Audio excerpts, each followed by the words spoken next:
Hey y'all, so happy Monday. Just real quick, wanted to get on here. I know we're all probably getting our week started, but I wanted to get on here because wanted to talk about the situation I'm sure most of us have seen now with the young lady that was in the hospital who basically was being ignored by the nurse and ended up having her baby like 12 minutes later. I also saw another man on Thread last night, and he had a similar situation. He had videos of his wife being removed from the hospital by two white nurses because they claimed that she wasn't far enough along to be there. She wasn't 3 centimeters. Meanwhile, about 8 minutes later, his wife delivers the baby in their truck because he had to pull over and deliver his own child because she'd been kicked out. And I see a lot of people in shock and awe about this, but this is something that's been happening for Black women for years. We just now have the ability to record it and show you kind of what's happening with us. And I say that because 29 years ago when I had my oldest daughter, I was in a similar situation. My daughter's birthday is a week from mine, so I had only been 20 about a week, right? And I'm at the hospital by myself. My mother was not there with me, which is a whole nother story for another day. So she wasn't there. Her issues with her husband. She wasn't there. So the only one there with me was a family friend who really couldn't advocate for me. So imagine I'm very young. My daughter ended up being a very big baby. She was 8 pounds, almost 10 ounces. And I was there by myself with no one to advocate for me. So I remember I personally feel like the person who delivered my baby broke my water because as we got to the hospital and started dealing with her on that level, I realized that she had her own beliefs regarding epidurals that I was not aware of when I had been seeing her as a patient. And I had my daughter on a military base because I have military benefits. And so I was in a situation where they were hiring midwives to deliver babies. So I didn't really have a choice. She was a midwife. And again, she had been great the whole time I'd been seeing her. But at this point, when we're getting to the nitty gritty, now her beliefs are coming out. So she kept trying to find ways to not give me an epidural to the point where I got so far along, I was out of the ability to even have one. So I'm in active labor in extreme pain. I'm young. I'm by myself. And I remember one of my first bad experiences was a nurse telling me I needed to be quiet because I was making too much noise and my pain wasn't that bad. Excuse me. Luckily, I've always been a mouthy person and I've always been one to stand up for myself. So I looked at her, through gritted teeth, after a contraction. I said, "Have you ever had a kid?" And she said, "No." I said, "Don't tell me how the hell this feels."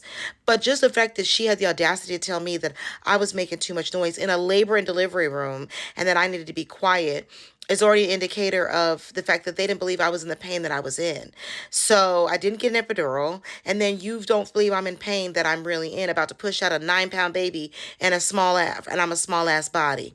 So I go through the labor, I have my daughter, I lose a ton of blood, like a lot of blood, to the point that I was incoherent. I passed out in the bathroom. When they wanted me to go get up and use the restroom, I passed out in the bathroom. The nurse had to come put me back in the bed. My baby could not be with me the first 24 hours. Those nurses that were on duty were nurses that had come on later because I had my daughter at night. So they had no idea what happened during the labor and delivery. They're calling the midwife because every time they press on my stomach to make my uterus shrink, I'm gushing, I'm losing so much blood and they can't figure out what's going on. They call the midwife. She goes, "Oh, nothing happened, she's fine, her labor was great." They're like, "Well, why is this lady passed out?" "I don't know, maybe she's just tired." I went the whole night like that. Finally, the next morning, the midwife comes to check on me, proceeds to tell me that I'm going to need to have someone with me, moving with me for 6 months while my blood replenishes itself because I did lose a lot of blood. Obviously, this is not feasible. I'm still in and out of consciousness, but I do remember that. I then remember a higher ranking doctor came in, a real doctor, and I'm thankful because those nurses that had been on duty actually called someone else and said, "Something happened to this lady, and this midwife ain't trying to do no real work on her." He comes in, looks at my charts, and says, "You're in shock. You are going to die. You need a blood transfusion." Okay, so here I am again, 20 years old. It's the next day. I'm still by myself because my mom ain't brought her ass back to the hospital. Like I said, that's a whole nother story for another day. So I'm by myself and I'm like, okay. I vaguely remember signing the papers, and then that was it. I get the blood transfusion, and within the first bag of blood, I'm feeling so much better. Like I am just like, whoa, it's like my energy went from 0 to 1,000. I was feeling better. They could bring my baby in the room. I'm finally able to call my mom. And she says to me, well, I was wondering what's going on. I've been calling up there. They've been saying you're sleeping all this time. And I'm like saying to myself, well, lady, you didn't bring your ass up here to see what the hell going on with your child if she been sleeping for damn near 24 hours. But I digress again. That's a whole nother story. Wouldn't be my daughter, but okay. So get the blood transfusion. I'm doing great.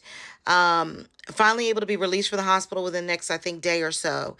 And I'm going to tell you right now, I know that there was something done to this lady because she was calling me on my house phone, begging me for copies of my records because I think the base cut her ass off and I think they were trying to sue her, do some action against her.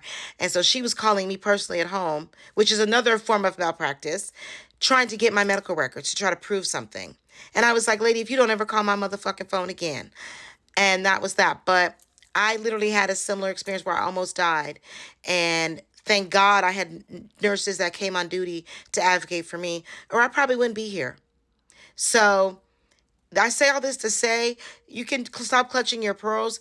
This has been happening to us for a long time. And what we need is reform in medical care. And we need nurses to be on their job. And we need people to advocate for us. And we need people to listen when we say we're in pain. And we need those old school views that black people don't be in the same amount of pain as white people to go away because it's not true. And I almost died behind it. And now you're seeing 2 videos of women that are in extreme agony and being treated a certain way based on their skin color. Something's got to change.